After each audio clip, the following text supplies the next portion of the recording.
आपको कोई काम नहीं हो रहा हो, किसी काम को पूरा करना हो, किसी व्यक्ति ने आपके जीवन से दूरी बना ली, उससे आपको फायदा है लेकिन वो दूर हो रहा है आपसे, तो इसको आकर्षण कामराज बीज बोलते हैं। क्लीम, क्या बोलते हैं? क्लीम। सुबह में 12 बार क्लीम बोलोगे, उठते ही नहा धो के शुद्ध होके टिक्की तिलक लगा के 12 क्लीम रोज बोलोगे।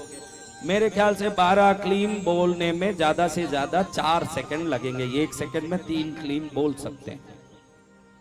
कितना क्लीम? रोज 12 क्लीम बोलोगे तो आपके आभा मंडल में आकर्षण की शक्ति इतनी बढ़ जाएगी, अमेरिका के आदमी को सोचोगे तो भी कुछ दिनों में वो आपको आके मिलने पहुंच जाएगा। इतनी शक्ति कामराज बीज। एक चावल कहां से प्रयाण करके आता है सोचो? खेत से निकलता है। 6 महीने तक क्या खेत में बारिश नहीं हुई, तूफान नहीं आया, हवा नहीं आया, तो भी वो फसल में टिका रहा। फिर किसान ने निकाला, राइस मिल में ले गया पॉलिश करने, वहां भी टिका।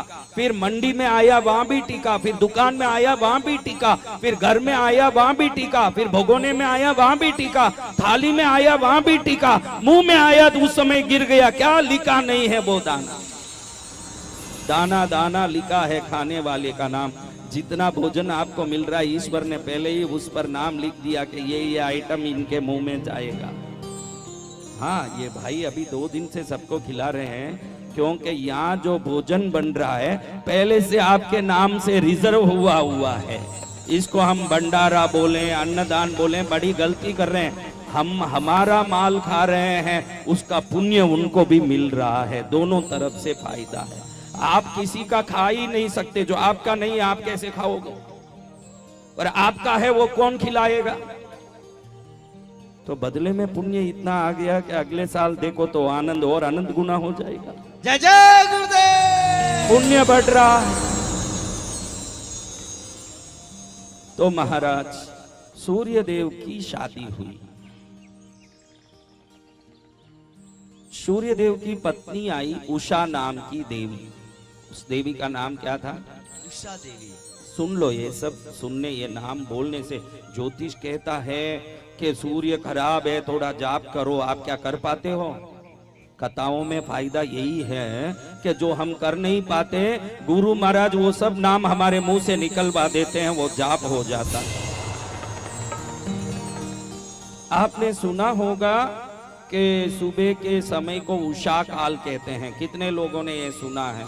उषा काल सबने सुना है? ऐसे फोकट में हाथ नहीं उठाना, सच्ची में ही सुना। तुम लोग तो राजस्थानी भोपे और ताबीज न खंडे ने यही सुने। मैंने ये देखा है, दक्षिण में जितनी शास्त्र आचार और जितना क्रिया विवेक है और ज्ञान है, ऐसा इन प्रांतों में नहीं है।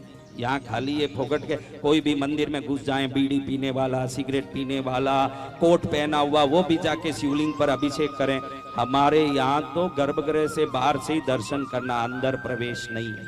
यहाँ कोई कहीं भी घुस जाएगा।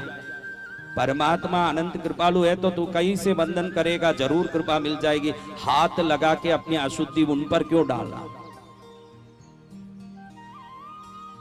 अब सूर्य देव की विवाह हुई। देखो, सुबह में जो उषा काल कहते हैं, सुबह सुबह जब सूर्य उगता है एकदम लाल रंग का होता, फिर धीरे धीरे वो स्वर्णरही रंग में बदलता जाता है। ये जो प्रथम लाल किरण है, ये उषा देवी के शरीर से निकलने वाला किरण है। ध्यान रखना, इसको उषा काल कहते हैं। उषा काल यानी सूर्य पत्नी उषा का समय, इसीलिए वो उषा काल है। आज समझ लो, ये क्या काल है?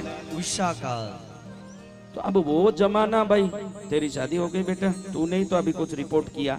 तुझे मैं बोलता हूँ, शादी करने के पहले तूने अपनी पत्नी को देखा, उससे बातें की, सब समझा, बाद में पसंद आई, फिर तय किया। सही है क्या?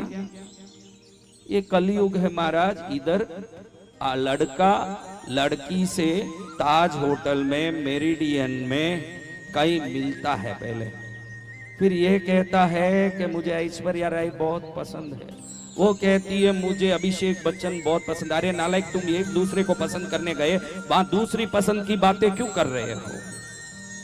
हाँ, आज की औरतों का तो मुझे समझ ही नहीं आता। ये तो मेरे सामने आई है इसलिए अच्छे से घूंघट पिंगट निकाल के आई है।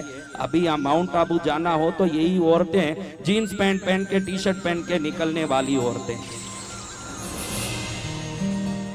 संस्कार आज सिर्फ कथा मंडप तक रह गए। हाँ, कथा मंडप में बहुत जोरदार संस्कार दिखाएगी। यही मैं कई बार देखता हूँ कि इस औरत को कहीं देखा है, हाथ जोड़ के कहती है गुरुदेव आपसे दीक्षा ली ना, गुरु दीक्षा। मैं ही वो मालिनी हूँ। कि मालिनी तुझे माला पहराऊं ऐसी कैसी हो गई भाई तू? हाँ, स्वरूप दिखा रही है। इतना ही नहीं, आप ध्यान रखो मेरी माताओं, फेसबुक में माउंट आबू के शिखर पर खड़ी हुई पत्ती के कंधे में हाथ डाल के कूलिंग ग्लास पहनी हुई, टी शर्ट जीन्स पैंट पहनी हुई सेल्फी फोटो फेसबुक में अपलोड कर रही है। I am with my husband in mount Abu. क्या कर रही है? ये तुम लोग करते हो कि नहीं? देख लो, झूठ बोलो तो कोई नहीं करती होती तो बेचारी सीधी है, अनपढ़ है, ऐसा ही है। ज्यादा पढ़े ज्यादा अनाचार फैल रहा है। कोई गलत समझो, आप जानो। हाँ, अब ये फोटो जो डाला उसमें क्या लिखा नीचे बोलो? मैंने बोला ना अभी, बोलो। इन माउंट आबू। तो इसको 564 लोगों ने लाइक कर दिया। कितने? 564।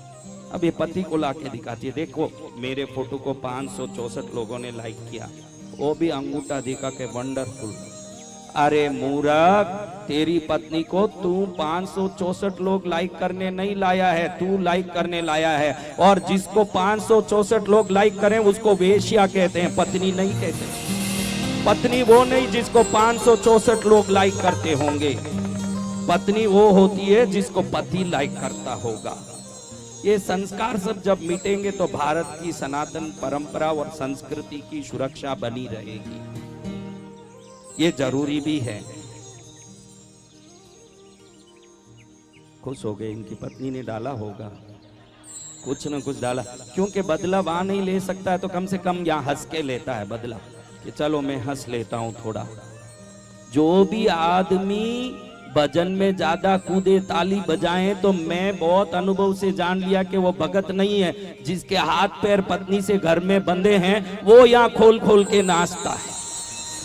हाँ, वहां कुछ नहीं कर पाएगा तो यहाँ आके थोड़ा नाच के दिखाता है कि देखो मैं कैसा हूं। कि पग घुंघरू बांधे मीरा नाचे। तो समझ लो महाराज कि सूर्यदेव की पत्नी आई, मीटिंग हो, फिर सेटिंग हो, फिर शादी रूपी फिटिंग हो, फिर 6 महीने में कटिंग भी हो। वो जमाना नहीं था। बड़े लोग तय करते। आप में भी कोई ऐसी औरत हो सकती है कि शादी के पहले पति को देखा ही नहीं। ऐसे भी कोई अभी हो सकते हैं जो शादी के पहले पति को देखा तक नहीं था। पिता ने जो बोला वही परम वाक्य। ध्यान रखना, रामायण बहुत सुनते हैं और हम राम को आज्ञाकारी मानते हैं।